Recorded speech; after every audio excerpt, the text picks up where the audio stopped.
Hi folks, hope you're all doing well. This is my post-match reaction to the Italy against England game. Final score, Italy 0, England 33.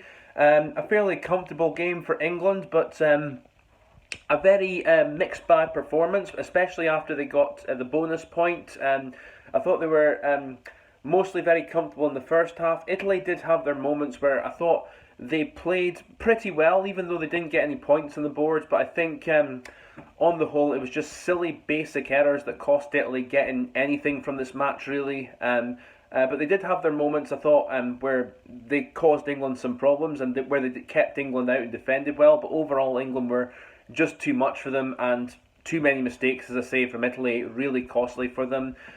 First half of England were got their 3 tries, they were quite far out in front. In the second half, Elliot Daly secured the bonus point, and then England just seemed to go into their shells a bit and were a bit subdued in how they played. They did get a 5th try from Kyle Sinclair a bit later on in the second half, but overall I think they just seem to, again, be a bit subdued. And I don't know why they brought Harry Randall off, because he was having an excellent game. Then they brought Ben Youngs on, and he was just a bit robotic when he came on, and that seemed to just take the pace out of the game for England.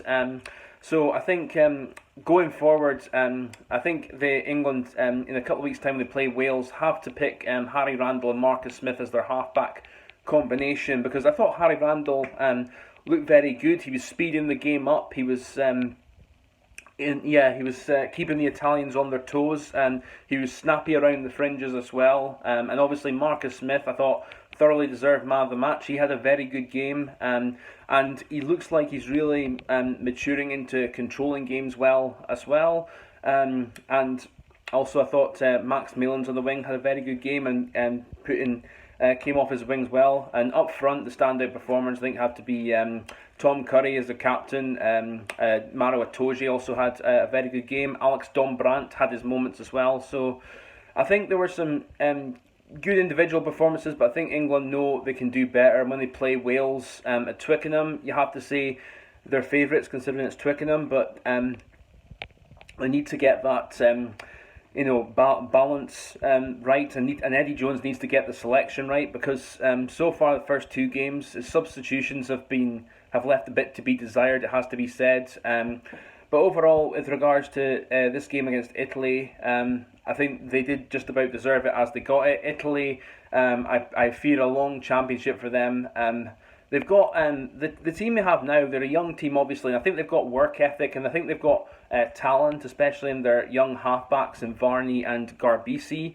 But I think they need to be more ruthless within themselves and make sure they're at least getting the basics right. Because if you can't get the basics right in international rugby, you stand no chance. It's as simple as that. And I think if they get the basics right, then the rest of it comes down to quality on the day, really. And if they can, and it said, get the basics right and have a good work ethic for 80 minutes. Those are the 2 things I think Italy should be focusing on, and then anything after that is more down to if they're beaten, they're just beaten simply by a better team. So that's all I've really got to say here, guys. Thank you very much for listening. Take care of yourselves, and I'll catch you later on.